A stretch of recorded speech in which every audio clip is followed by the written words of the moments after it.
మాజీ అధ్యక్షుడు డొనాల్డ్ ట్రంప్పై హత్యాయత్నంతో అగ్రరాజ్యం అమెరికా ఉలిక్కిపడింది. ఈ రాజకీయ దాడి ప్రపంచవ్యాప్తంగా చర్చనీయాంశంగా మారింది. వాస్తవానికి అధ్యక్షులు, మాజీ అధ్యక్షులు, అధ్యక్ష అభ్యర్థులపై ఇలాంటి దాడులు అమెరికాకు కొత్తేమీ కాదు.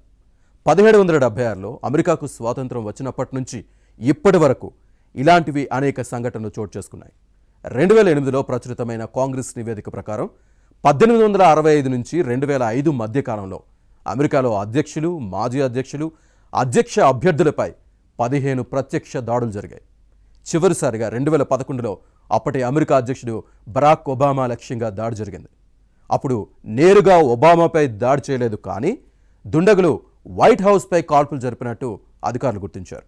అలాగే 2018లో అధ్యక్షుడిగా ఉన్న ట్రంప్ కోసం పంపిన బాంబును భద్రతా సిబ్బంది ముందే పసిగట్టారు. ఇప్పుడు కూడా మరోసారి ట్రంప్పై హత్యాయత్నం జరిగింది.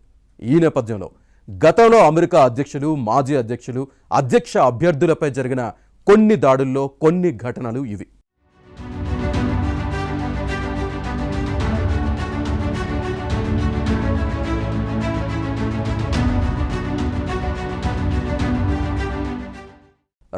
లో అప్పటి అధ్యక్షుడు జార్జ్ బుష్ జార్జియాలో నిర్వహించిన ఓ ర్యాలీలో అరుట్యూనియన్ అనే వ్యక్తి గ్రెనేడ్ విసిరాడు. అది పేలకపోవడంతో ప్రమాదం తప్పింది. ఆ బాంబు బుష్కు కేవలం 61 అడుగుల దూరంలోనే పడింది. బుష్ను చంపాలనే గ్రెనేడ్ విసిరినట్టు ఆ వ్యక్తి అంగీకరించాడు. అమెరికా మాజీ అధ్యక్షుడు రొనాల్డ్ రీగన్ 1981లో వాషింగ్టన్ డీసీలోని హిల్టన్ హోటల్ నుంచి బయటకు వస్తూ ఉండగా జాన్ హింక్లీ జూనియర్ అనే వ్యక్తి .22 క్యాలిబర్ రివాల్వర్తో ఆయనపై కాల్పులు జరిపాడు. ఈ దాడిలో ఆయనకు గాయాలైనప్పటికీ ప్రాణాలతో బయటపడ్డారు. అమెరికా దేశ చరిత్రలో 2 హత్యాయత్నాల నుంచి బయటపడిన ఏకైక అధ్యక్షుడు జెరాల్డ్ ఫోర్డ్. 1975లో సెప్టెంబర్ 5న ఆయన లినెట్ ఆలియాస్ ఫ్రోమ్ అనే వ్యక్తి జరిపిన తుపాకీ కాల్పుల నుంచి త్రుటిలో తప్పించుకున్నారు. ఈ సంఘటన జరిగిన 17 రోజుల తర్వాత సారా జేన్ మూర్ అనే మహిళ కూడా ఫోర్డ్ను తుపాకీతో కాల్చి చంపాలని ప్రయత్నించింది. తొలి గన్ షాట్ గురితప్పింది. రెండో షాట్కు ప్రయత్నించగా ఓ వ్యక్తి తుపాకీ పట్టుకోవడంతో ఆమె ప్రయత్నం విఫలమైంది. 1972 మే 15న మేరీల్యాండ్లో నిర్వహించిన ర్యాలీలో డెమోక్రటిక్ పార్టీ అభ్యర్థి, అప్పటి అలబామా గవర్నర్ జార్జ్ సి వాలెన్స్పై ఓ దుండగుడు కాల్పులకు తెగబడ్డాడు. 5 రౌండ్లు కాల్పులు బుల్లెట్ వ్యాలెస్ నడుములోకి దూసుకెళ్లింది.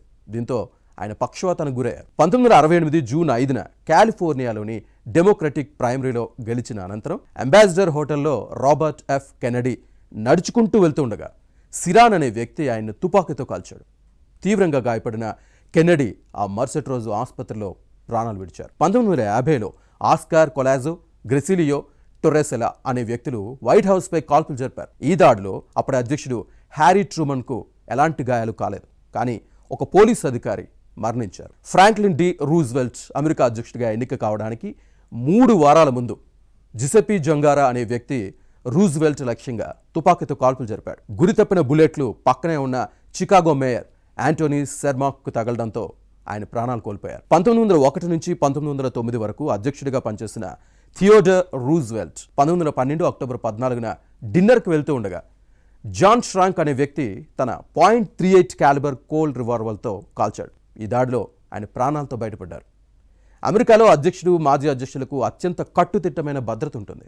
అయినప్పటికీ మాజీ అధ్యక్షుడు ట్రంప్పై హత్యాయత్నం జరిగింది. ప్రపంచంలో అత్యంత శక్తివంతమైన వ్యక్తులు సైతం సురక్షితంగా లేరని చెప్పడానికి ఈ సంఘటన ఒక ఉదాహరణ.